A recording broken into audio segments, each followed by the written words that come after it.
Assalamualaikum warahmatullahi wabarakatuh. Selamat petang pemirsa, kembali kami hadir menjumpai Anda dalam Indonesia Cerdas. Halo dokter. Dan kali ini kita akan bersama Dr. Anci Winas, SPM, yang merupakan dokter spesialis mata pada Rumah Sakit Permata Palembang. Selamat sore dokter. Selamat sore Mbak. Ya, kita akan membahas permasalahan hari ini adalah kesehatan mata di era digital ya dok ya. Benar sekali. Baik, tapi nanti kita mengajak pemirsa juga untuk berpartisipasi di acara ini. Nantinya pemirsa di line telepon 0711 311 454 dan di nomor WhatsApp di 0823 1198 1790. Kami nantikan partisipasi Anda di acara ini. Baik, kita langsung saja bersama Dokter Anci ya manggil. Iya, Dokter Anci. Tema kita adalah kesehatan mata di era digital nih ya. Sebetulnya sejauh mana keterkaitan penyakit mata ini di era digital seperti ini ya dok? Mungkin dengan peralatan-peralatan yang semakin canggih membutuhkan penanganan khusus ya, terutama untuk interaksinya di mata. Gimana nih dok? Ya benar sekali Mbak ya, kalau untuk di era digital sekarang saatnya mungkin sangat sulit kita untuk menghindari kemajuan zaman karena banyak sekali aktivitas kita sehari-hari yang berhubungan dengan digital, terutama dengan layar digital. Baik itu orang yang bekerja, kemudian orang yang belajar, ataupun hanya sekedar mencari hiburan untuk scroll-scroll di menggunakan gadget ya. Nah, banyaknya paparan dalam waktu yang lama terhadap gadget ini akan membuat mata menjadi gampang lelah, kering, terasa berpasir. Nah, terutama pada anak-anak, biasanya pada anak-anak ini akan memicu faktor resiko terjadinya rabun jauh atau miopia. Ya, dengan adanya beberapa gejala tersebut ya dok ya, itu hanya paparannya saja atau memang ada efek negatif dari peralatan tersebut gitu dok? Sebenarnya memang banyak sekali efek yang bisa ditimbulkan. Kalau misal kita terlalu lama terpapar dengan gadget, misalnya dalam waktu yang lama, lebih dari berjam-jam kita menggunakan gadget seharian, tanpa waktu istirahat yang cukup, maka kita akan menimbulkan tadi mata lelah, mata terasa kering, terus mata mudah berair, berpasir. Ini akan terasa mengganggu sekali bagi kesehatan mata kita. Makanya di era sekarang ini sangat penting sekali untuk menjaga kesehatan mata kita. Ya, nah sepanjang paparannya tersebut, dampak negatifnya memang sementara atau itu bisa berdampak lama dok dengan kondisi-kondisi yang dirasakan ini? Kalau memang gara-gara efek dari layar digital ini memang efeknya hanya sementara biasanya.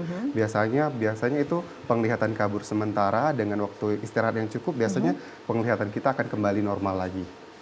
Iya, ini akan berjalan setelah tidak lagi melihat ataupun memakai peralatan digital ini, kita akan kembali lagi normal seperti itu dok? Atau ada efek jangka panjang yang mengakibatkan mata kita akan lanjut kabur gitu atau menambah minusnya gitu ya, atau menjadi plusnya bertambah seperti itu maksudnya? Ya, memang salah satu efek samping yang bisa ditimbulkan oleh paparan digital ini adalah yang biasa kita sebut dengan digital eye strain atau computer vision syndrome. Namun biasanya ini adalah kumpulan gejala.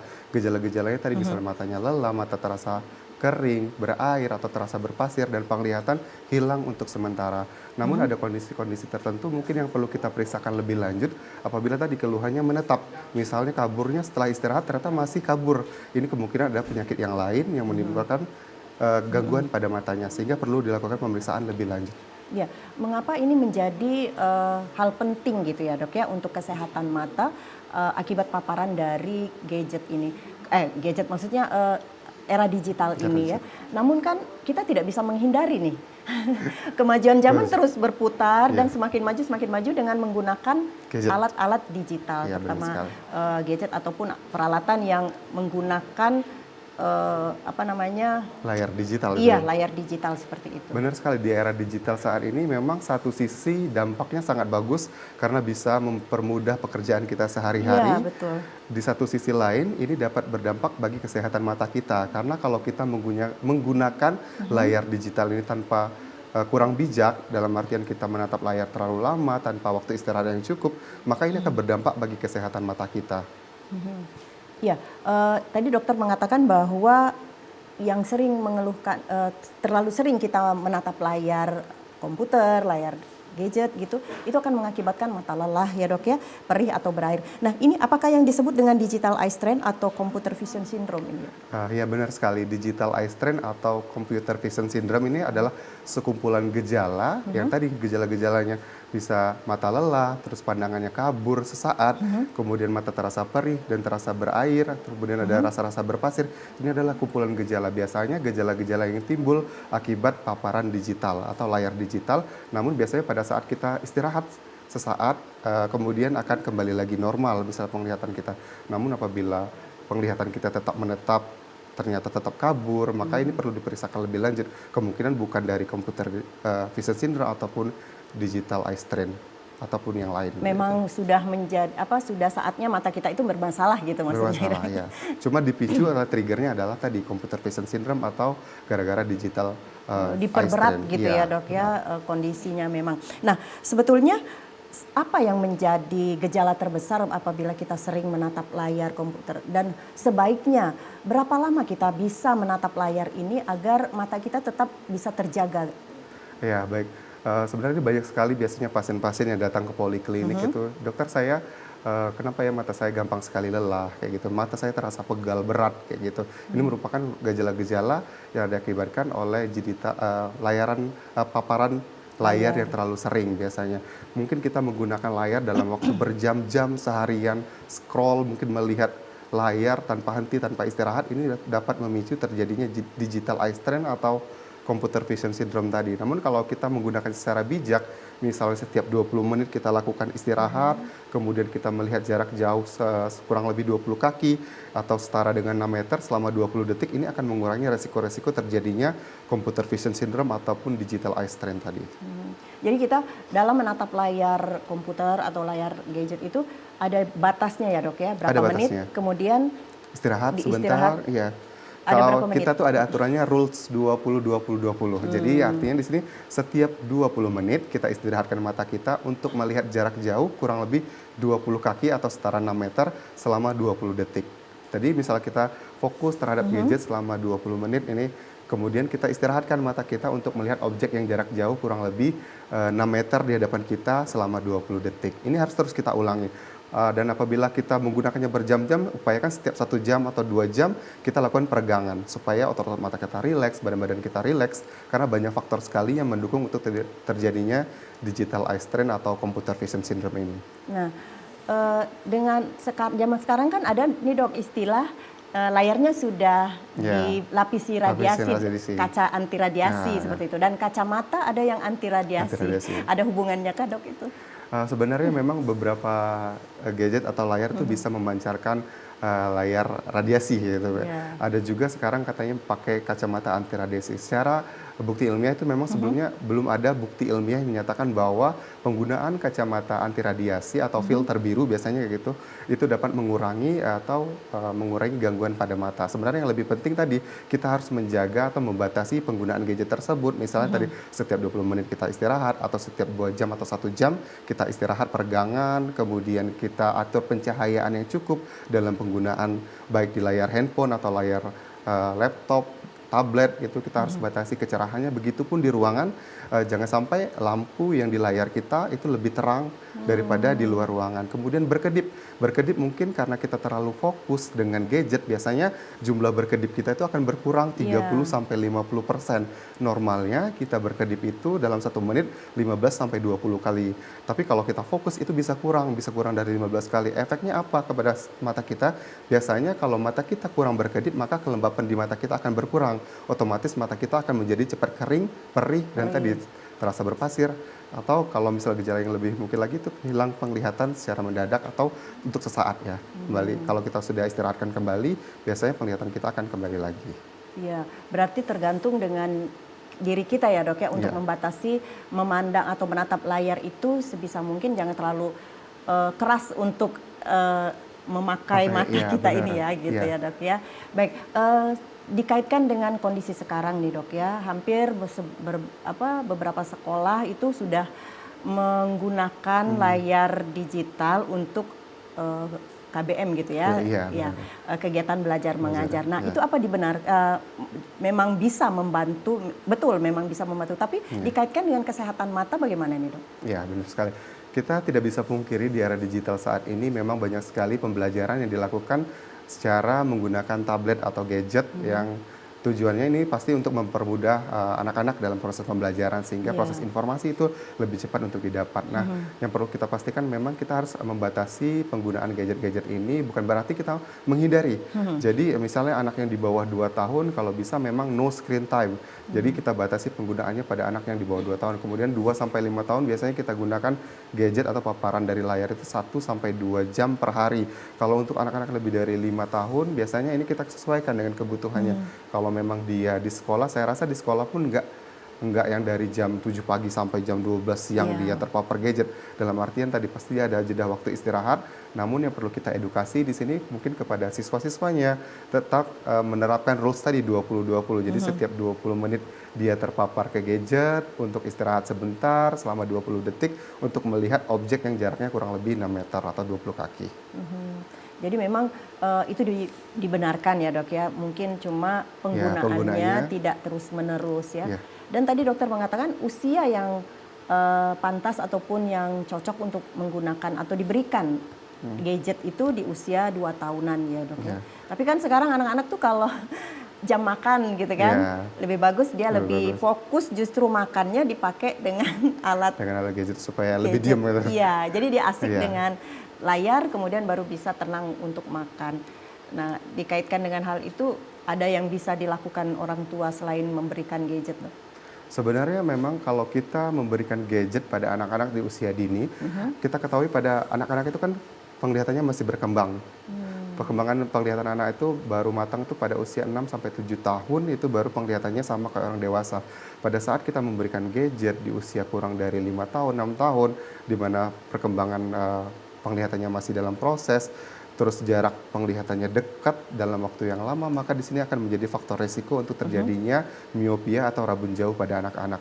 Nah, ini yang kita takutkan misalnya anak-anak sudah terjadi rabun jauh atau miopia pada saat usia dini dan itu tidak terkoreksi, maka akan menimbulkan mata malas pada anak-anak sehingga walaupun nanti sudah dikoreksi dengan kacamata itu tidak dapat dikoreksi lagi sehingga memang di otaknya sudah merekam bahwa penglihatan yang buram itu adalah penglihatan yang normal bagi dirinya. Ya, menarik ini ya dok. Terkadang kita tidak mengetahui anak ini penglihatannya normal atau sudah mulai berubah gitu ya dok. Yang kita tahu pada saat dia menonton layar, matanya dia picingkan seperti itu. Nah ini untuk mengetahui bahwa anak ini mengalami gangguan karena anak-anak biasanya nggak juga ngerti ya gitu untuk mengungkapkan bahwa saya matanya kabur gitu. Nah bagaimana peran orang tua untuk mengetahui gitu anaknya ini mengalami gangguan pada matanya gitu. Memang benar sekali ya, kalau sekarang banyak sekali anak-anak itu tidak terdiagnosa karena kelainan matanya atau penglihatannya. Biasanya anak-anak karena dia belum mencapai penglihatan yang normal, dia melihat sesuatu yang buram itu mungkin dikiranya normal.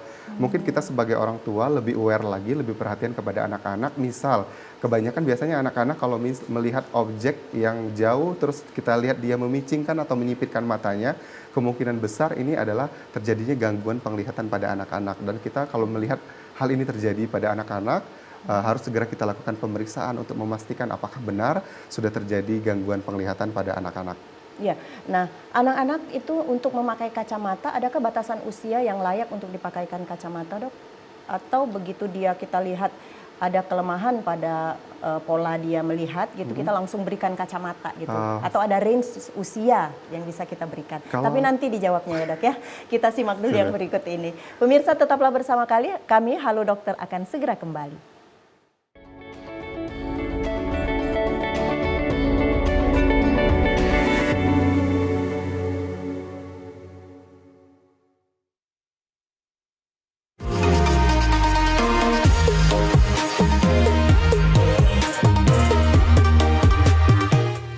Nyanyi dangdut tapi bingung mau pamer di mana? Ini saatnya kamu bersinar. TVRI Sumatera Selatan membuka audisi Goyang Dangdut. Pendaftarannya 100% gratis.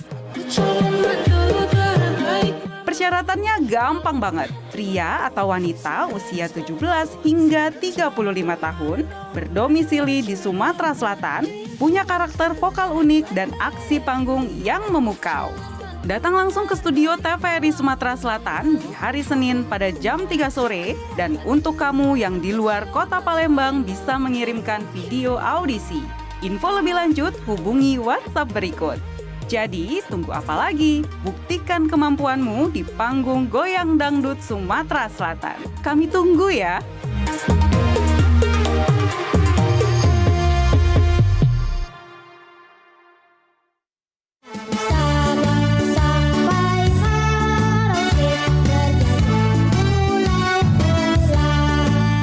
Karos, Kayus pengen kita kenalan semua nih Sebelah hari ini. kanan satu itulah Indonesia. Berkibarlah bendera negeriku, berkibarlah engkau di dadaku. Gaizan sendiri sudah hafal berapa juz sih? Boleh dikasih tahu nih sama teman-teman lainnya? 2 juz. 2 juz, Masya Allah. Sekarang Kayus terasa ini sudah selesai dan di sini masih tersisa 1. Jadi Iya. kalau anak-anak ikut lomba mewarnain, pastikan semuanya full diwarnain ya.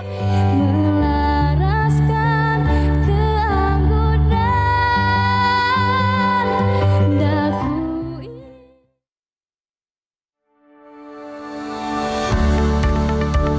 Psikologi Populer kembali hadir menjumpai Anda bersama saya Rifda Alda Ulfaira.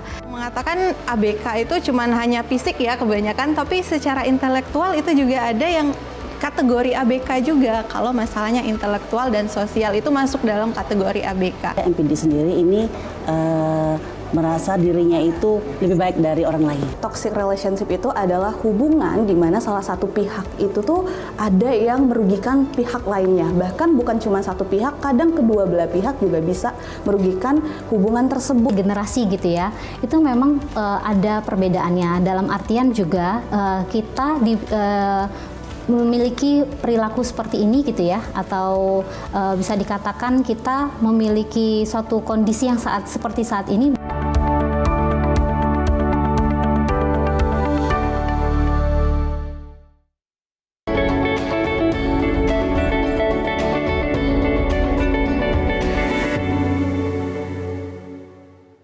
Ya, dan pemirsa Anda masih bersama kami dalam Halo Dokter, masih bersama Dr. Anci Winas yang merupakan dokter spesialis mata pada Rumah Sakit Permata Palembang. Kembali tadi dokter, pertanyaannya di usia berapa anak-anak itu bisa memakai kacamata gitu ya dok? Ya, sebenarnya kalau misalnya kita menemukan ada kelainan pada mata anak, sebenarnya kalau bisa dikoreksi dengan kacamata, maka saat itu juga kita berikan kacamata untuk digunakan. Karena tadi kalau misalnya terjadi kelainan pada mata atau tajam penglihatan pada anak-anak terus tidak kita koreksi, takutnya pada mata anak ini akan timbul mata malas atau amblyopia kalau namanya dalam bidang medis. Jadi kalau misalnya sudah timbul mata malas ini akan sangat susah sekali untuk melakukan terapi pada anak tersebut biasanya. Ya, tapi kan anak-anak itu diperiksa dengan menggunakan huruf-huruf ya dok ya. Ini awamnya gitu ya. Kalau bahasa awamnya itu kita memakai huruf-huruf. Nah bagi anak-anak yang belum sekolah nih misalnya di usia di bawah 5 tahun itu sudah bisa diperkenankan pakai kacamata. Bagaimana pemeriksaannya tuh dok? Ya sebenarnya teknik pemeriksaannya ada banyak sekali. Kalau misalnya anak-anak sudah bisa membaca, mungkin dia sudah bisa mengenal huruf ataupun angka, dia akan mengerti 1, 2 atau ABC. Tapi kalau misalnya anak-anak yang di bawah 5 tahun belum bisa mengerti dengan angka, biasanya kita menggunakan gambar. Gambar, misalnya gambar, kita ketahui misalnya gambar-gambar mobil atau gambar bunga, yang mungkin dia paham pasti kalau misalnya. Tapi kalau misalnya umurnya di bawah itu lagi, kita biasanya yang misalnya dengan gambar pun dia nggak mengerti, kita bisa melakukan pemeriksaan dengan retinoskopi. Biasanya retinoskopi ini kita lakukan pemeriksaan secara objektif untuk menilai apakah ada kelainan refraksi atau kelainan tajam penglihatan pada anak tersebut. Sehingga bisa diketahui apakah minus atau plus atau ada silinder pada mata anaknya. Bisa diperiksa lebih awal ya dok Bisa. ya. Nah kembali nih dok, anak-anak zaman sekarang sudah banyak sekali yang dari kecil sudah terdeteksi matanya mengalami gangguan ya dok ya. Apakah bisa dikaitkan pada saat ibu hamil anaknya ini terpapar dengan kondisi-kondisi layar digital gitu dok? Sebenarnya kalau untuk data secara ilmiah atau secara penelitian itu belum ada yang menyatakan bahwa paparan gadget dari orang tuanya akan menurun kepada anak. Itu mungkin kalau misalnya mitos mitos. Kalau misalnya ada masalah kesehatan lain itu mungkin gejala yang lain atau masalah genetik yang lain, bukan gara-gara paparan dari layar digital ataupun seringnya terpapar gadget. Ya, memang ada faktor-faktor genetik juga ya dok ya, Bisa. karena ada beberapa anak-anak di usia masih kecil gitu sudah terkena katarak seperti itu ya dok. Kalau katarak seperti itu bisa dari gangguan paparan atau hanya memang sudah dari bawaan genetik? Kalau kita bicara soal katarak, katarak ini merupakan kekeruhan pada lensa mata. Jadi lensa mata ini memang bisa keruh, itu semua orang bisa kena, mulai dari anak-anak itu bisa, remaja bisa, ataupun dewasa bisa. Tapi kebanyakan memang pada orang-orang dewasa, orang-orang yang sudah lanjut usia di atas umur 50 tahun, biasanya resiko untuk terjadi kekeruhan pada lensa ini lebih meningkat. Namun pada anak-anak biasanya itu bisa terjadi yang namanya katarak kongenital atau katarak yang memang bawaan dari genetik dia, ataupun ada penyakit-penyakit yang lain yang bisa menimbulkan terjadinya gangguan lensa ini atau katarak. Kalau sudah pada orang dewasa atau orang-orang anak muda biasanya itu bisa juga karena trauma, bisa kena benturan atau kecelakaan sehingga membuat lensanya menjadi buram atau jadi putih atau keruh gitu ya dok ya? Iya. Baik dokter, ini sudah ada pertanyaan dari pemirsa di rumah 0812 23 sekian-sekian. Kita jawab dulu ya dok ya. Dokter, adik saya berumur 5 tahun, sudah sering main HP 3-4 jam sehari. Apa ini bisa bikin matanya minus permanen?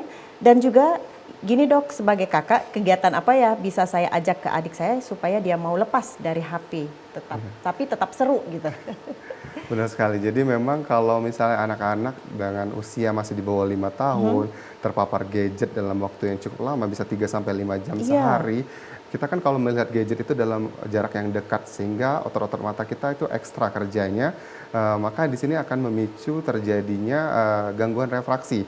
Misalnya tadi mata minus atau rabun jauh, ini bisa terjadi pada anak-anak tersebut. Jadi sebenarnya kita sebagai kakak mungkin di sini bisa mendorong untuk lebih banyak beraktivitas di luar ruangan yang bisa menurunkan resiko untuk terjadinya gangguan dari tajam penglihatan ini atau mata minus atau miopia kayak gitu kan. Untuk aktivitasnya mungkin kita kembalikan lagi, misalnya anaknya hobinya apa, bermain apa gitu, yang bisa lebih memicu kreativitas untuk anaknya daripada kita fokuskan dia ke gadget sehingga itu akan berdampak, akan menimbulkan resiko untuk terjadi mata minus atau miopia tadi. Akibat paparan layar ya dok ya? Iya, paparan layar. Benar sekali. Ini kalau misalnya itu bisa terjadi permanen, kalau minus itu bisa terjadi permanen kalau misalnya yang tidak segera diobati atau dilakukan koreksi kacamata, tadi akan menimbulkan mata malas. Kalau sudah mata malas, maka ini akan lebih berat lagi untuk kita melakukan pengobatan pada anak tersebut. Baik, sudah dijawab ya pemirsa yang tadi pertanyaannya, adiknya terlalu lama main HP. Nah, kalau untuk yang anak-anak ini, apakah ada koreksi itu berkala gitu dok untuk mengetahui penambahan minusnya atau justru berkurang? Ya, sebaiknya apabila memang anak-anak sudah mengalami gangguan tajam penglihatan, sebaiknya diperiksa matanya secara berkala. Sebaiknya setiap 6 bulan sekali dilakukan pemeriksaan untuk tajam penglihatannya. Apakah tajam penglihatannya maju atau mundur gitu kan. Misalnya dia mundur mungkin sudah tidak cocok lagi dengan lensa mata yang saat ini dia gunakan, maka akan dikoreksi ulang menggunakan lensa kacamata yang baru. Berarti memang ada kita fokuskan gitu ya dok ya, bahwa 6 bulan sekali secara berkala kita tes, kita cek gitu ya kondisi matanya. Baik dokter, ini sudah ada pertanyaan lagi dok dari 0822 pemirsa di rumah, 0822 87 sekian-sekian. Dokter, saya Ibu Masita di Pelaju, apakah ketika seseorang mengalami mata minus maka perempuan itu tidak bisa melahirkan normal? Tergantung. Di sini untuk mata minus kan banyak, ada derajat yang rendah, sedang ataupun tinggi. Memang kalau minusnya terlalu tinggi memang beresiko untuk terjadi lepas saraf mata atau ablasio retina pada saat kita melakukan persalinan secara normal. Bukan berarti itu tidak bisa ya. Tetap bisa kalau minusnya masih kecil ya di bawah 3 atau 1-2 ini masih bisa kok untuk melakukan kelahiran secara normal. Oh, jadi kalau sudah di atas 3 perlu penanganan khusus mungkin ya, harus dok, ya? dikonsulkan dulu kan ke dokter mata kayak gitu. Berarti tetap bisa, namun tetap konsultasi dengan dokter matanya ya dok ya. Baik, sudah ada pertanyaan lagi nih dok. Yang kedua, apakah benar wortel itu bisa menyembuhkan minus seseorang? Minus mata maksudnya ya dok. Minus mata. Dan bagaimana mengenai operasi lasik mata yang minus tinggi dan langsung bisa sembuh katanya dok? Apakah benar dokter? Terima kasih. Yang pertama mengenai wortel ya. Wortel ini banyak sekali memang beredar di masyarakat bahwa wortel bisa menyembuhkan mata minus. Kalau untuk menyembuhkan mata minus itu mitos sebenarnya. Ya, Mbak, ya. Kalau sebenarnya memang wortel ini bagus buat kesehatan kita karena di wortel ini banyak sekali mengandung vitamin A. Jadi vitamin A ini memang dibutuhkan proses pengiriman kan cahaya yang masuk dari luar akan ditangkap oleh mata kita dan diteruskan di retina. Nah, di retina ini akan dilaporkan sinyalnya ke otak kita sehingga terbuatlah visual atau diimpulskan oleh otak kita ini suatu gambar gitu. Nah, untuk mengantarkan proses tersebut butuhlah memang vitamin A. Vitamin A ini memang berproses di proses tersebut, namun bukan untuk mencegah atau mengurangi mata minus. Kalau mata minus ini adalah kelainan karena bentuk anatomi dari matanya. Karena anatomi mata kita kan bulat. Pada saat orang yang mengalami mata minus biasanya kondisi bola matanya akan sedikit lebih lonjong sehingga cahaya yang harusnya tadi jatuh tepat di retina, dia akan jatuh di depan retina sehingga matanya minus tadi perlu dikoreksi dengan kacamata. Kemudian pertanyaan kedua tadi mengenai lasik. Iya. Jadi lasik ini adalah salah satu metode yang bisa dilakukan untuk mengurangi mata minus ataupun silinder. Biasanya memang benar sekali ada batasan misalnya berapa sampai minus 12 kayak itu silinder, mungkin di bawah minus 3 itu bisa dikoreksi sampai sempurna bisa hilang. Jadi biasanya lasik ini, tapi ada beberapa kategori yang harus bisa dilakukan lasik. Tidak semua pasien dengan mata minus itu bisa kita lakukan lasik. Jadi sebelum dilakukan operasi lasik, biasanya dokter akan melakukan pemeriksaan. Salah satunya adalah ketebalan kornea. Misalnya kalau ketebalan kornea yang mencukupin, maka bisa dilakukan untuk operasi lasik ini. Karena operasi lasik ini akan dilakukan laser pada bagian kornea sehingga membuat kornea itu menjadi lebih tipis. Kalau misalnya pada saat sebelum operasi lasik, lapisan korneanya sudah tipis, otomatis kita tidak bisa melakukan untuk operasi lasik ini. Jadi memang bisa ya dok ya bisa dilakukan lasik ini. Dan terkait dengan terlalu banyak makan wortel tadi untuk menyehatkan mata, itu sebetulnya memang dibutuhkan gitu ya dok ya. Tapi tidak serta-merta bisa hilang gitu rabunnya. Bukan untuk menghilangkan minus. Jadi memang selalu dibutuhkan gitu ya dok ya. Baik dokter, ini juga sudah ada pertanyaan, kita menjawab pertanyaan pemirsa saja ya, biar pemirsa semakin banyak yang bertanya nih ya. Ya dok, ini dari 0857 sekian-sekian. Dokter izin bertanya, pada era digital ini seperti yang kita ketahui penggunaan perangkat digital pada dunia pendidikan menjadi kebutuhan yang sulit dihindari. Di luar jam sekolah banyak anak juga menghabiskan waktu berjam-jam untuk menggunakan gadget. Dalam kondisi seperti ini, apakah upaya menjaga kesehatan mata masih bisa sepenuhnya dibebankan kepada orang tua atau sebenarnya dibutuhkan kebijakan dan tanggung jawab bersama dari sekolah hingga pemerintah untuk mengendalikan resiko gangguan pada mata ini?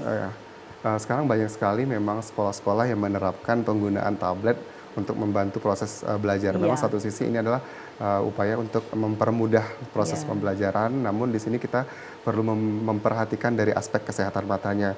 Tadi seperti yang mungkin kita perlu edukasi kepada anak-anak, kepada guru-guru yang di sekolah, kepada siswanya bahwa setiap 20 menit kita untuk istirahat sebentar matanya untuk melihat jarak 20 kaki atau 6 meter selama 20 detik. Kemudian apabila sudah di rumah, kita harus sebagai orang tua memang punya peranan penting dalam membatasi atau mengatur, mengawasi penggunaan gadget pada anak-anak kita. Karena kalau memang sering terpapar gadget ini dalam waktu yang cukup lama, tadi akan beresiko terjadinya mata minus atau miopia. Jadi kita juga sebagai orang tua harus lebih mendorong anak-anak kita supaya lebih aktif untuk kegiatan di luar ruangan daripada yang fokus ke layar gadget. Jadi selain itu kita sebagai orang tua juga harus menjadi contoh yang baik dalam penggunaan gadget, menjadi orang tua yang memberikan contoh yang baik dalam penggunaan gadget yang sehat kayak gitu. Karena biasanya anak-anak akan meniru orang-orang dewasa di sekitarnya. Iya, benar sekali. Karena kalau kebiasaan orang tua saya main gadget aja tuh dilihatnya. Jadi dia akan meniru apa kebiasaan dari orang tuanya. Iya, baik dokter. Nanti kita akan jawab lagi pertanyaan dari pemirsa dan kemungkinan sembuh gitu ya dari terkena gangguan penyakit mata, gangguan mata ini kita akan jawab selanjutnya dok. Tapi sebelumnya kita simak yang berikut ini dulu. Pemirsa tetaplah bersama kami. Halo dokter, segera kembali.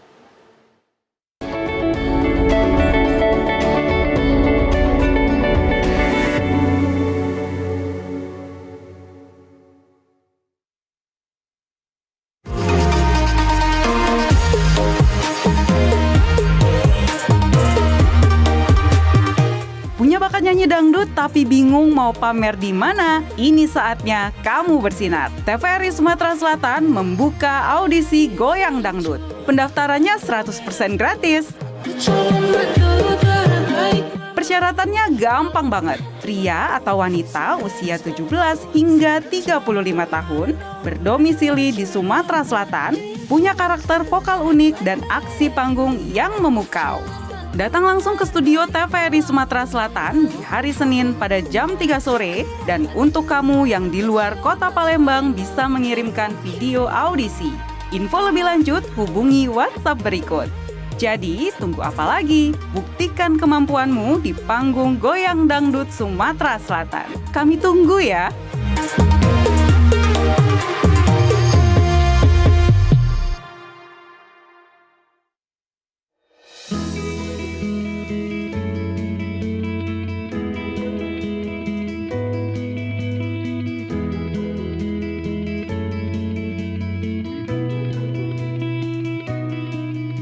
Pagi Bu Lita. Pagi. Wah, usahanya sudah mulai maju ya Bu? Ya, biasa usaha kecil-kecilan. Jangan salah loh Bu, usaha seperti Ibu ini atau yang sering kita sebut dengan UMKM, salah satu penunjang ekonomi rakyat loh Bu. Anyaman rotan berupa piring, caping, tudung saji, dan aneka keranjang lainnya adalah kerajinan tangan khas Dusun Muara Tenang, Kota Pagar Alam. Dan menjadi cenderamata bagi wisatawan yang berkunjung ke kota wisata Pagar Alam.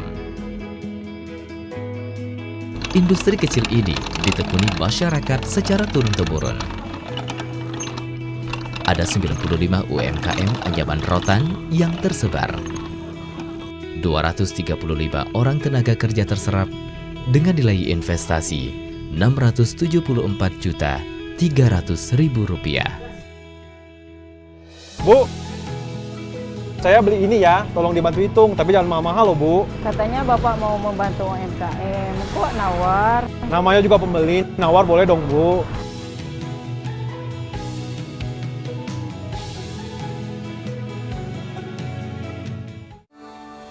Menjadi jendela informasi terpercaya, TVRI Sumatera Selatan hadir lebih dekat, menyuarakan ragam cerita dari Bumi Sriwijaya. Dapatkan rangkuman peristiwa teraktual dan terpercaya setiap harinya dalam Sumatera Selatan hari ini. Saksikan juga berita pilihan setiap minggunya, dikemas menggunakan bahasa daerah khas Sumatera Selatan dalam Berita Baso Palembang, Berita Baso Sekayu, Berita Baso Besemah. Membawa kekayaan budaya, tradisi, dan pendidikan Sumatera Selatan ke panggung dunia. Saksikan Sumsel Stories, jendela budaya kita dalam bahasa Inggris. Dari informasi harian, kelestarian bahasa daerah, hingga cerita budaya yang mendunia. Kami berkomitmen untuk selalu hadir, menyajikan yang terbaik untuk Anda. TVRI, media pemersatu bangsa.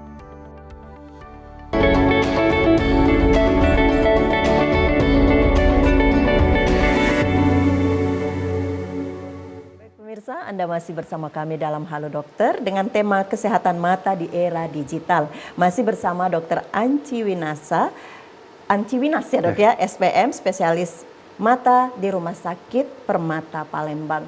Ya dokter, kalau boleh pemirsa yang ingin berobat langsung dengan dokter ini biasanya prakteknya di mana? Jadwal prakteknya kapan gitu?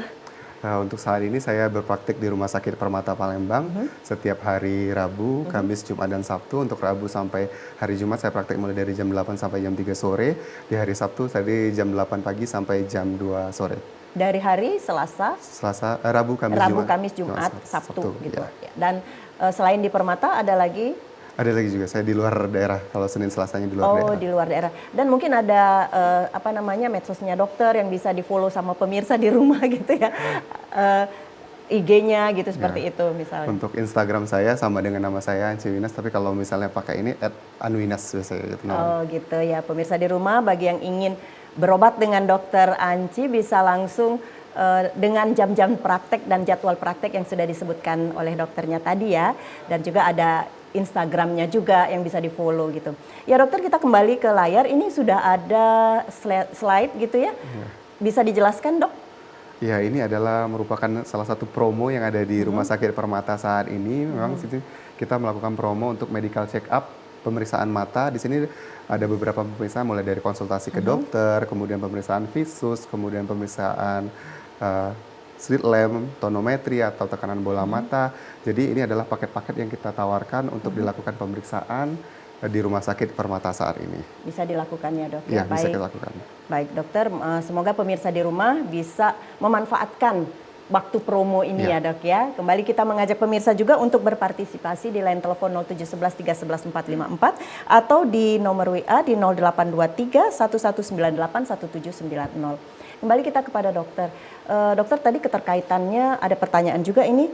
Dokter, bagaimana kalau sudah dilasik, itu apakah sembuh total dan apakah ada batasannya bisa kembali kambuh atau seperti apa itu? Sebenarnya tadi lasik itu kan ada batasan minusnya. Biasanya kalau memang minusnya masih di bawah 12, mungkin akan bisa terkoreksi secara maksimal, dalam artian tidak menimbulkan sisa dari minusnya. Tapi kalau misalnya minusnya lebih dari 12, tapi sekarang kan ada metode terbaru lagi itu tuh smile, yang mungkin bisa lebih sampai minus 14 kayak gitu, bisa dikoreksi kayak gitu. Tapi kalau misalnya lebih dari situ biasanya akan menimbulkan sisa, mungkin nanti tetap menggunakan kacamata, tapi kacamatanya mungkin nggak terlalu tebal lagi. Tapi kalau misalnya di bawah 12 mungkin masih bisa benar-benar hilang tanpa menggunakan kacamata. Nah, untuk efek sampingnya sendiri biasanya dengan operasi lasik ini biasanya untuk efek samping yang bisa ditimbulkan kalau misalnya pasca operasi itu bisa terjadi mata merah atau iritasi, kemudian bisa terjadi juga mata kering atau melihat lingkaran cahaya itu seperti halo kayak gitu, dan lebih sensitif terhadap cahaya. Itu aja sih sebenarnya untuk efek samping yang bisa ditimbulkan dari operasi lasik ini. Dan efeknya itu berjalan lama gitu atau hanya pada saat setelah dilakukan operasi? Biasanya setelah aja. Penyembuhannya juga sebenarnya cepat untuk proses lasik ini, karena operasi lasik ini sangat sebentar sekali dilakukan, paling sekitar 10-15 menit terus selesai, dan biasanya penglihatan pasca operasi itu aja sudah mulai membaik, dan biasanya 1 hari setelah itu akan penglihatannya jauh lebih jelas, bahkan bisa mencapai 6/6 atau dalam istilahnya itu matanya normal sama kayak orang biasa, orang normal. Nah, biasanya kalau misalnya efek-efek samping yang untuk mata kering kayak gitu, ini mungkin bisa berlangsung agak lama, cuma bisa kita atasi dengan pemberian artificial tears atau penggunaan cairan mata yang disesuaikan dengan kebutuhan. Iya, dengan dilakukannya lasik ini dok ya, tadi kemungkinan sembuhnya itu besar gitu ya. Tapi apakah ada kemungkinan untuk bisa kembali lagi minus, kambuh gitu? Tetap misalnya kita tadi misalnya faktor kegiatan kita sehari-hari masih menggunakan, misalnya kita terpapar gadget yang jaraknya dekat dalam waktu yang lama, terus aktivitas kita sehari-hari yang tidak kita lakukan secara baik, maka ini akan memicu untuk terjadinya mata minus kembali. Nah, setelah terjadi mata minus kembali, bisa dilakukan lasik kembali nggak dok? Tadi seperti yang saya jelaskan bahwa kan lasik ini harus dilakukan pemeriksaan. Minimal usia yang bisa dilakukan 17 tahun, terus kita lakukan pemeriksaan ketebalan kornea. Kalau misal ketebalan kornea yang memang masih mencukupi, maka masih bisa untuk dilakukan. Tapi kalau misalnya ketebalan korneanya tidak mencukupi, maka di sini tidak bisa kita lakukan lasik. Ya, jadi ada batasan, tidak semua orang itu bisa dilakukan lasik. Jadi harus dilakukan pemeriksaan terlebih dahulu, ini apakah benar memang ini dampak emang mata minus atau bukan, atau ada penyebab gangguan tajam kelihatan yang lain, sehingga perlu kita lakukan pemeriksaan lebih lanjut di sini sebelum melakukan operasi lasik kayak gitu. Iya, dan memang memungkinkan ya, tergantung dengan ketebalan lensanya ya dok ya, ketebalan korneanya ya, untuk dilakukan kembali lasik gitu ya dok ya. Baik dokter, ini juga sudah ada pertanyaan lagi. Benarkah cahaya biru atau blue light dari layar gadget dapat merusak mata dok? Ya. Bagaimana penjelasannya? Ini memang banyak sekali beredar sampai kita ada kacamata anti blue light gitu kan. Betul. Memang blue light yang dipancarkan dari gadget ini bisa menimbulkan masalah kesehatan. Cuma kalau untuk masalah kesehatan terhadap mata ini sebenarnya memang masih belum ada data yang secara valid menyatakan bahwa itu pengaruh dari data blue light itu. Namun di sini blue light itu ada beberapa artikel yang menyatakan bahwa bisa mengganggu proses produksi hormon melatonin. Jadi sebaiknya pada saat kita mau istirahat malam hari, 1-2 jam sebelum kita tidur, kita harus melepaskan gadget kita supaya kita menghindari paparan dari sinar blue light ini, karena tadi sinar blue light ini bisa menekan hormon dari melatonin. Kalau hormon melatonin kita menurun, maka ini akan mengganggu dari siklus tidur kita, ritme tidur kita. Ini yang akan mengganggu lebih ke situ, lebih ke ritme tidurnya, bukan ke kesehatan mata. Tapi tadi kalau misalnya ritme tidur kita terganggu, otomatis juga nanti akan terganggu juga ke kesehatan mata kita. Kalau selama ini kita main gadget supaya bisa tertidur ya dok. Benar, Ternyata terbalik gitu ya. Benar. Kita harus menghentikan 1-2 jam. 1-2 jam. Karena banyak sekali orang yang tadinya mau tidur, tiba-tiba main gadget, malah matanya lebih gitu ya? insomnia, jadi nggak bisa tidur. Nggak bisa tidur gara-gara memang keasikan lihat hiburan di gadgetnya. Terkadang kita salah menafsirkan bahwa bermain gadget itu untuk melelahkan mata supaya tertidur. Justru memberikan efek semangat mata untuk melihat gitu ya dok. Baik dokter, sudah ada pertanyaan lagi ini. Dari 0877 sekian dokter, saat ini banyak masalah mata lelah menjadi penyakit yang dimaklumi. Banyak yang tetap memaksakan bekerja meski mata sudah menunjukkan keluhan dan hanya mengandalkan obat tetes mata agar kembali bisa menatap layar. Mungkin dikira kering aja gitu ya dok ya. Terus apakah kebiasaan seperti ini justru berbahaya dok dan dapat menutupi gejala awal penyakit mata yang memerlukan penanganan medis? Jika terus dibiarkan, apa konsekuensi jangka panjang terhadap kesehatan penglihatan? Iya, memang sekarang mata lelah itu banyak sekali karena memang kerjaan kita sehari-hari tadi mungkin pekerja kantoran, orang yang belajar pun maupun mencari hiburan di gadget kita tuh sehingga membuat kita terpapar gadget itu bisa berjam-jam tanpa waktu istirahat yang cukup. Sebenarnya penggunaan gadget ini bisa kita gunakan secara bijak apabila tadi kita setiap 2 jam istirahat, peregangan kayak gitu, dan kita menerapkan aturan tadi 20-20-20, setiap 20 menit kita istirahat, melihat jarak kurang lebih 20 kaki atau kurang lebih 6 meter selama kurang lebih 20 detik. Jadi kalau misalnya keluhan-keluhan ini dirasa menetap, sebenarnya harus dilakukan pemeriksaan. Sebenarnya kalau memang keluhan-keluhannya dengan istirahat membaik, maka sebenarnya dengan air mata buatan, tetes mata air buatan sebenarnya tidak masalah. Cuma kalau misalnya ini keluhannya terus berlanjut, sebaiknya harus diperiksakan ke dokter mata untuk mencari tahu apakah penyebab dari penyakitnya ini, apakah memang karena kelelahan yang terlalu kronik yaitu dengan penggunaan gadget kayak gitu ya.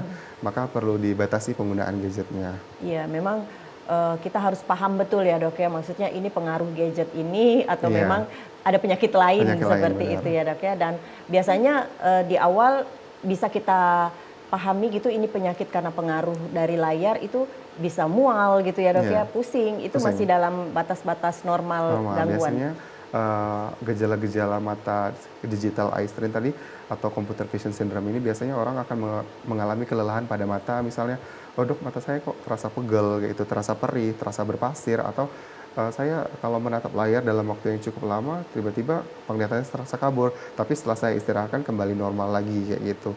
Terus ada juga yang sampai sakit kepala atau karena salah posisi bisa juga sakit leher sampai ke bagian pundak, biasanya tuh pasien-pasien akan mengalami ketidaknyamanan kayak gitu. Tapi misalnya kalau misalnya keluhan ini terus-terusan berjalan, terus penglihatannya masih tetap kabur walaupun sudah diistirahatkan, maka ini perlu mendapat penanganan yang lebih lanjut untuk dilakukan pemeriksaan ke dokter mata untuk mengetahui apakah yang penyebab pasti dari penyakitnya tersebut. Baik dokter, sebelum kita lanjutkan dengan pertanyaan berikutnya dari pemirsa ya dok, kita simak dulu yang berikut ini ya. Pemirsa tetaplah bersama kami, Halo Dokter segera kembali.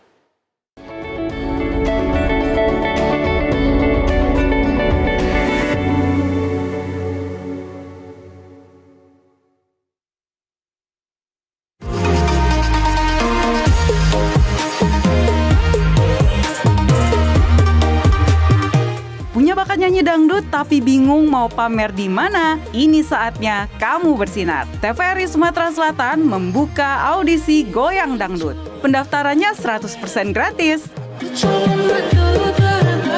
Persyaratannya gampang banget. Pria atau wanita usia 17 hingga 35 tahun, berdomisili di Sumatera Selatan, punya karakter vokal unik dan aksi panggung yang memukau.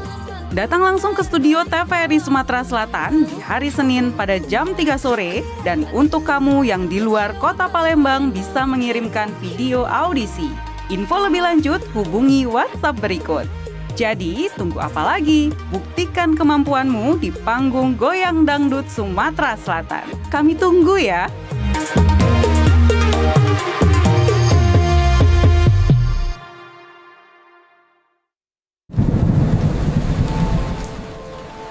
rumah kita punya atap.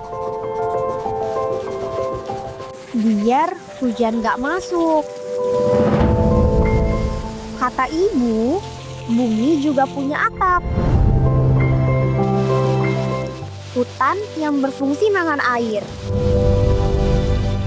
Dan nyimpen pelan-pelan. Kalau atapnya rusak, Bocor lagi. Pak, Papa atap teras bocor nih.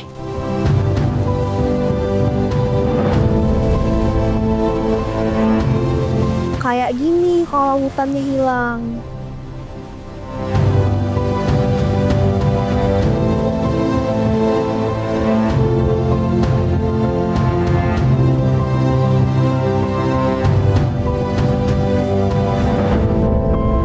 Tapi kita bisa benerin atap bumi kok.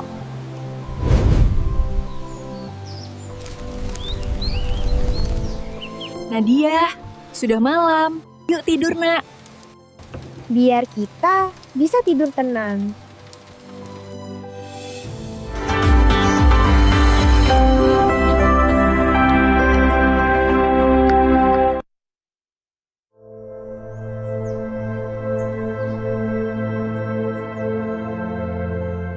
Kita mungkin lahir dari suku yang berbeda, berbahasa dan berbudaya beragam. Tapi hati kita bicara hal yang sama, damai. Karena rukun itu bukan soal kesamaan, melainkan kesediaan untuk saling menerima. Berbeda suku, satu tujuan. Berbeda berbudaya, satu cita.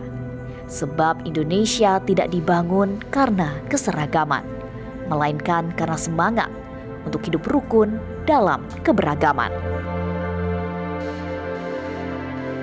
Berbeda suku, satu tujuan. Berbeda berbudaya, satu cita. Sebab Indonesia tercinta tidak dibangun karena keseragaman, melainkan karena semangat untuk hidup rukun dalam keberagaman.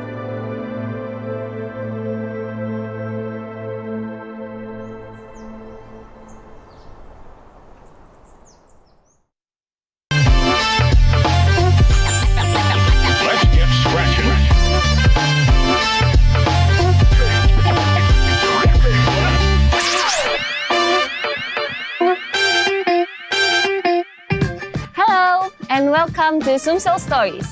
I am Amira Shifa, your host, as we explore the heart of South Sumatra. Its culture, its people, the tradition, education, and everyday stories that inspire and connect us all. From local tradition to hidden gems, stay with us as we bring you closer to the warmth and wonder of South Sumatra.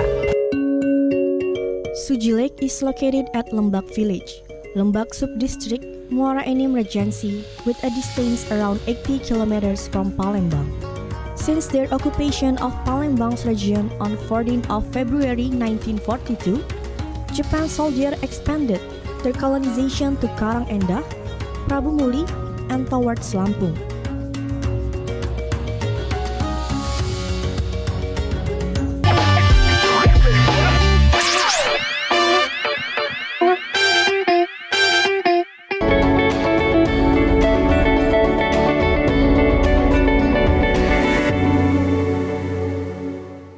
Pemirsa, terima kasih Anda masih bersama kami dalam Halo Dokter. Masih bersama Dokter Anci Winas, dokter spesialis mata pada Rumah Sakit Permata Palembang.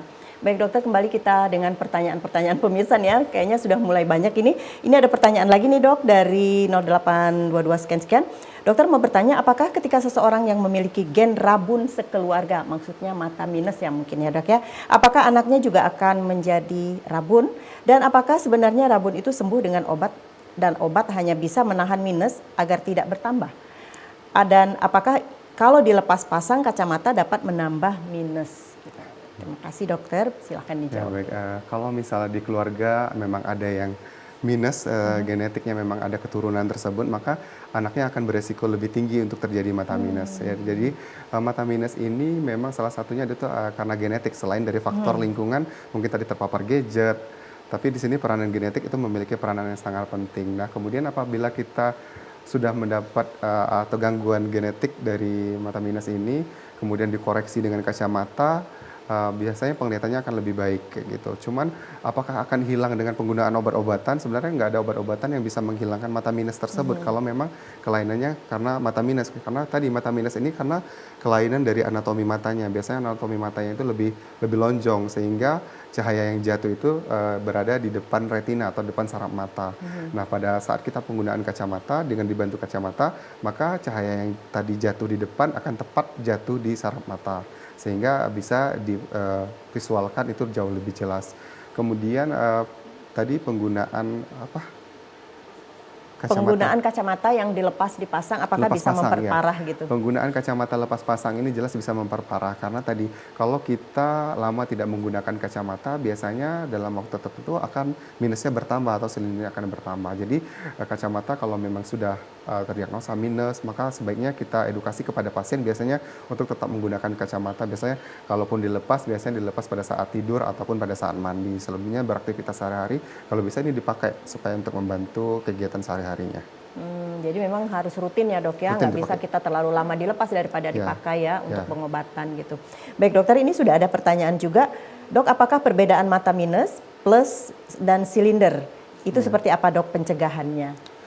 Sebenarnya ini adalah gangguan refraksi atau gangguan tajam penglihatan. Ada mata minus, ada mata plus, ataupun silinder. Sebenarnya ini gangguan dari bola mata tadi. Kalau bola mata minus itu biasanya bentuknya lonjong, berbeda tadi dengan mata plus. Kalau mata plus dia akan lebih kecil bola matanya, sehingga cahaya yang tadi jatuhnya tepat di retina, ini jatuhnya di belakang retina, di belakang saraf mata, sehingga matanya plus. Ini yang menamakan mata plus. Kalau sedangkan silinder ini biasanya gangguan dari kornea. Jadi di depan mata kita ini ada bagian hitam atau bagian selaput bening yang bersentuhan langsung dengan permukaan mata. Ini adalah kornea. Dan kornea ini biasanya pada orang-orang silinder akan terjadi bentuk yang mungkin asimetris kayak gitu. Jadi pada saat cahaya masuk itu akan berpendar sehingga tidak tepat jatuhnya di saraf mata. Itulah yang dinamakan mata silinder. Iya. Nah, selanjutnya nih dok, untuk mengedukasi masyarakat ini ya supaya lebih peka terhadap gangguan pada mata ini, tidak abai gitu, apa ada yang bisa kita lakukan gitu dok? Ya, untuk masyarakat yang mengalami gangguan mata sebenarnya tadi misalnya mata lelah, terus matanya kering, terus penglihatannya kabur, terus tidak reda dengan dilakukan istirahat, maka ini adalah suatu gejala atau tanda-tanda yang perlu kita lakukan pemeriksaan lebih lanjut ke dokter mata. Jadi memang selain itu, walaupun mata kita normal, sebenarnya kita harus rutin melakukan cek kesehatan mata kita minimal 1 tahun sekali, terutama pada pasien-pasien yang sudah mengalami diabetes ataupun ada tekanan darah tinggi. Maka ini bisa komplikasinya ke mata, maka harus rutin untuk dilakukan cek mata minimal 1 tahun sekali. Iya. Nah, apakah ada keterkaitan nih dok ya? Tadi keturunan dengan kita terlalu lama menatap layar. Nah, itu akan lebih cepat beresiko gitu ya dok ya? Benar sekali. Kalau misalnya secara genetik kita sudah ada keturunan yang menggunakan kacamata, pada saat kita faktor lingkungan kita mendukung untuk terjadi lebih cepat, itu memungkinkan sekali. Jadi misalnya kita gaya hidup kita yang banyak terpapar gadget, bisa berjam-jam dalam sehari, jumlah berkedip kita berkurang, maka ini akan meningkatkan sekali resiko untuk terjadinya mata minus, terutama pada anak-anak. Biasanya pada anak-anak di sini akan meningkatkan resiko terjadinya mata minus atau rabun jauh. Iya. Nah, untuk resiko-resiko juga nih dok, biasanya ada beberapa profesi nih dok ya yang beresiko tinggi untuk mengalami radiasi pada matanya. Itu bagaimana kita menyikapinya dok? Benar sekali. Untuk yang pekerjaan yang mungkin tidak bisa kita hindarkan, memang kerjaan kita banyak di depan gadget atau depan laptop, depan layar, depan komputer, maka mau nggak mau kita harus edukasi kepada pasiennya dengan menggunakan pola yang sehat penggunaan gadget. Misalnya tadi setiap 20 menit kita istirahatkan mata kita untuk melihat jarak jauh selama 20 detik dengan jarak 20 kaki atau 6 meter. Kemudian kita atur posisi layar. Kalau bisa posisinya di bawah mata sedikit dengan jarak layar 50-70 cm. Kemudian brightness-nya, pencahayaannya baik dari layar sama dengan di ruangan itu harus seimbang. Jangan sampai di layar lebih terang ataupun di luar ruangan kita pencahayaannya lebih terang. Sini akan membuat mata kita akan lebih capek atau lebih lelah ekstra kerjanya dari otot-otot mata kita. Kemudian berkedip. Tadi berkedip kalau misalnya kita terlalu fokus maka akan mengurangi jumlah berkedip kita 30-50%. Upayakan memang kalau memang pekerjaan kita banyak di depan layar maka upayakan berkedip kita 15-20 kali tersebut tercukupin. Kemudian kita juga harus melakukan peregangan, istirahat yang cukup. Misalnya setiap 1 jam atau 2 jam kita istirahatkan mata kita tegak berdiri untuk rileks, untuk mengistirahatkan mata kita. Ini saya rasa beberapa hal yang bisa kita lakukan supaya mata kita tetap terjaga dan tetap sehat. Iya, terkadang kita lupa ya dok, kalau sebelum merasa tidak enak lagi matanya, baru oh iya ya mungkin bisa berhenti dulu gitu. Bisa berhenti, benar. Iya, karena kita untuk mengatur 20-20 itu terkadang kelupaan gitu ya dok ya. Benar. Sebaiknya setelah kita merasa itu harus segera berhenti segera gitu berhenti, ya dok ya. Benar. Jadi tidak perlu untuk mengatur, kadang kita lupa gini, lupa, udah benar. 20 menit belum nih. Iya. Sebenarnya itu tadi, kalau misalnya kita terlalu dalam jarak dekat, otomatis otot-otot mata kita akan kerjanya ekstra. Jadi otot-otot mata kita gampang sekali capek. Misalnya kita sudah terlalu lama dalam waktu 20 menit menatap layar atau lebih, maka kita nggak perlu beranjak dari tempat kita, cukup istirahat sebentar, melihat jarak jauh ke depan selama 20 detik dengan jarak 20 kaki, maka ini akan membantu kesehatan mata kita. Ya, baik. Mungkin dokter, kita udah di penghujung acara nih dok ya. Silahkan minum dulu juga boleh dokter, nggak apa-apa. Ya, kita mungkin ada pesan buat pemirsa di rumah, dokter, tips dari dokter apakah kepada masyarakat agar tetap produktif di era digital ini tanpa mengabaikan kesehatan matanya. Benar sekali. Kita di era digital saat ini memang tidak bisa menghindari kemajuan teknologi. Di satu sisi memang kemajuan teknologi ini dibuat untuk mempermudah kehidupan kita sehari-hari. Namun kita perlu jangan kita abaikan kesehatan mata kita. Jadi tetap terapkan penggunaan gadget secara bijak dengan aturan tadi 20-20-20, kemudian kita atur pencahayaan, kemudian sesering mungkin untuk berkedip, kemudian kita jaga pencahayaan ruangan sama gadget supaya penglihatan kita tetap nyaman. Dan apabila kita mengalami keluhan pada mata kita yang menetap, maka segera mungkin untuk melakukan pemeriksaan ke dokter mata. Ya, baik dokter. Terima kasih, kita sudah berbincang banyak mengenai kesehatan mata di era digital ini ya. Intinya kita bahwa menggunakan gadget itu dengan bijak ya dok, sesuai dengan kebutuhan dan aturan yang sudah dibuat tadi 20-20-20 ya dok ya. Iya, benar sekali. Baik dokter, terima kasih atas kehadirannya di studio. Semoga perbincangan kita sore ini bermanfaat untuk pemirsa di rumah semuanya. Baik pemirsa, semoga apa yang sudah disampaikan oleh Dr. Anci Wenas ini bermanfaat untuk kita semua ke depannya. Dan tadi pesan dokter, gunakan gadget sesuai penggunaannya dan dengan bijak. Baik pemirsa, terima kasih atas perhatian Anda. Wassalamualaikum warahmatullahi wabarakatuh. Sampai jumpa.